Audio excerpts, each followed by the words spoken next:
Guys আজি খানা খাব গাড়ীয়ে ঠেলিব লগা হ'ল।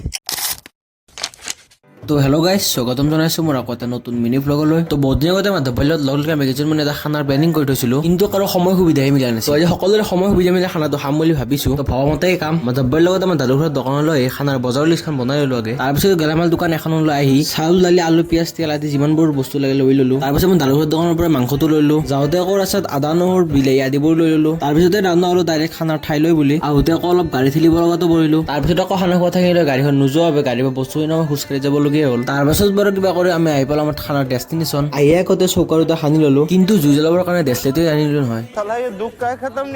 তাৰপিছত বাৰু কিবা জুইটো জ্বলাই খানাৰ যোগাৰ ক'ত লাগি গলো। তাৰপিছত কিছু সময় জুবিনদাৰ গান লগাই অলপ ঠাইখিনিও উপভোগ কৰিলো।